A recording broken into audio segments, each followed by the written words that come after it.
no nosso cotidiano já milenar, Satanás ele é entendido como uma figura específica. Aqui eu quero trazer uma reflexão em termos muito literais.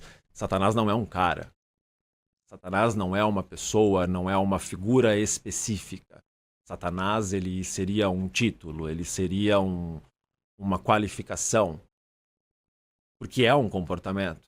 Satanás, repito, significa tão somente o adversário. Quem se posiciona de modo adversário, e é aí que mora a questão.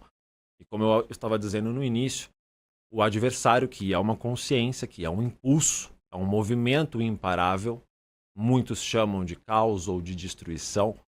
Eu prefiro entender como isso, uma inteligência invisível, absolutamente autônoma, consciente, plena e absoluta, que se manifesta no interior de cada um de nós e que caso haja uma fluidez harmônica entre a nossa constituição exterior com a interior, esse fluxo imparável, ele rompe com limites e aí então ele ganha forma, tamanho e assume comandos naquilo que a gente chama de vida.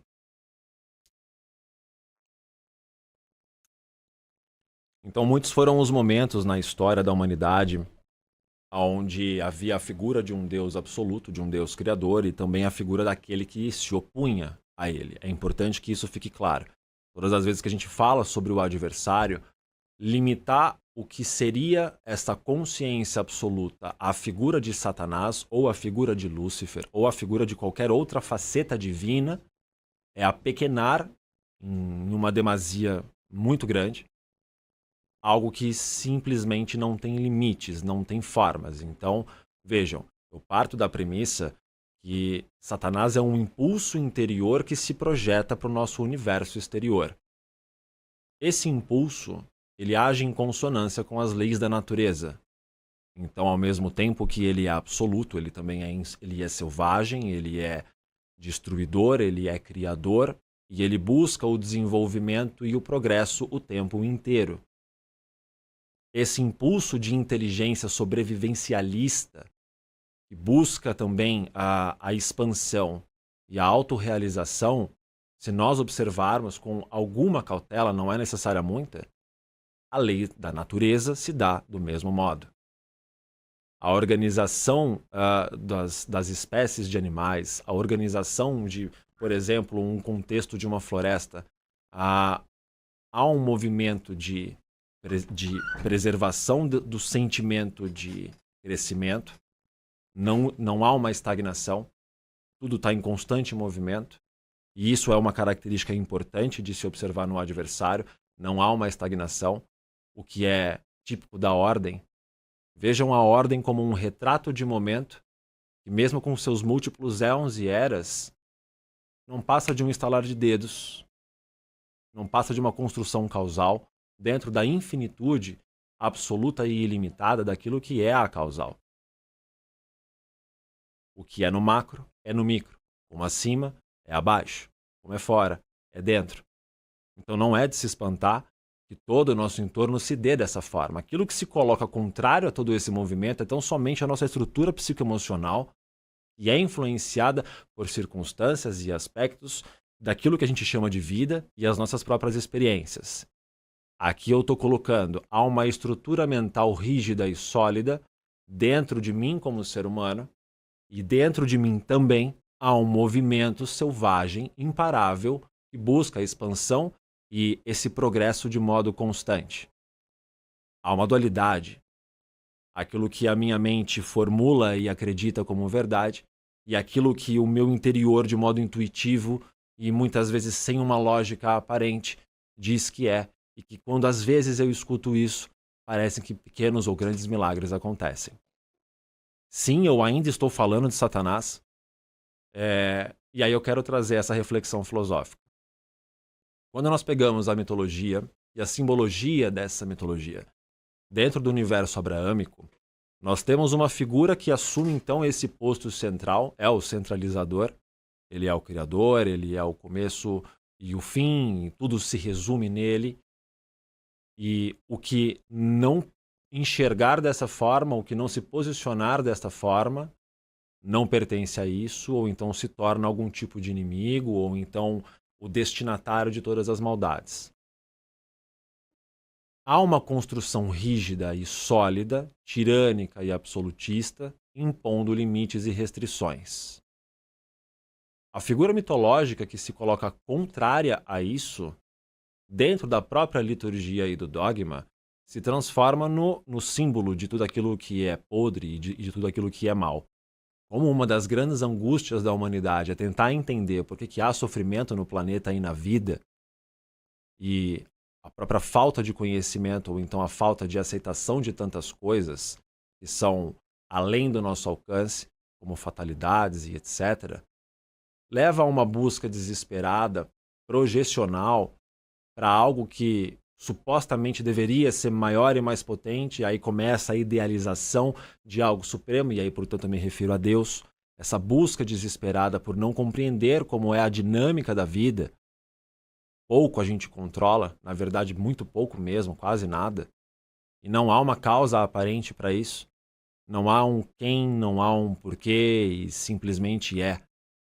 A falta de compreensão daquilo que talvez seja a vida leva a uma criação mental que essa sim teria poder para determinar o que é e o que não é na vida. E que caso não seja ou o que esteja acontecendo seja contrário a mim, há um motivo.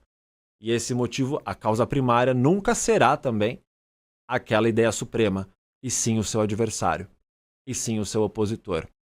Uma vez que a ideia de extrema bondade e amor, ou seja, a idealização que toda a humanidade fez, faz e fará ao longo de toda a sua existência, porque isso nunca vai acabar, essa idealização, ela acaba se tornando o ponto central das nossas maiores angústias, só que não tem como essa centralização, essa idealização perfeita também ser a causa do meu sofrimento.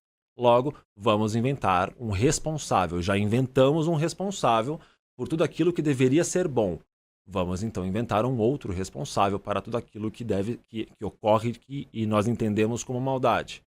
Mas que na verdade é tão somente ação, o que não for de efeito fenomênico, natural, são tão somente ações praticadas por pessoas, e pessoas essas profundas, desconhecedoras de si mesmas e do seu entorno, profundamente perdidas nas próprias estruturas psíquicas e sólidas, imersas em suas próprias personalidades, agindo de modo de modo mecânico e extremamente antinatural.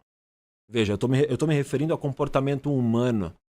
Nós somos seres humanos.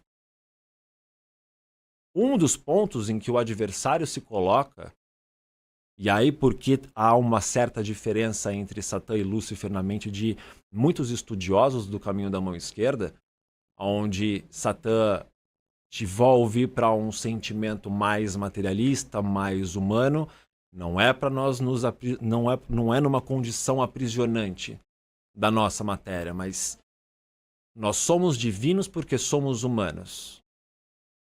Nós não somos divinos porque somos espirituais. Nós somos o próprio milagre que acontece. A nossa existência individual é onde todas as dimensões se cruzam. É onde o causal e o acausal se manifestam. É o único momento onde isso ocorre. E isso é de uma magnitude tamanha que é necessário um mínimo de aprofundamento e de autoconhecimento.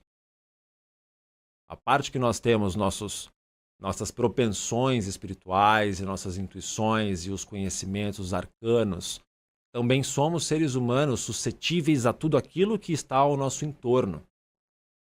A resposta sempre vai estar dentro de nós, e é importante nos reconhecermos como os responsáveis por tudo aquilo que nós qualificamos como bom ou ruim em nossas vidas, e aquilo que não me cabe porque não tem alcance,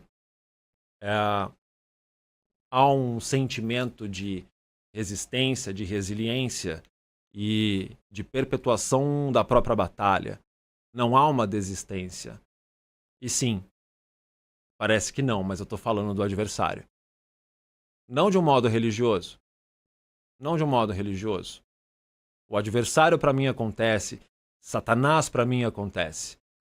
Quando esse sentimento, esse impulso, que é inato, que é interno, que é imanifesto, ou seja, não está manifestado, visível, perceptível, passa a interagir com a minha ilha de consciência e provocar mudanças em minha vida.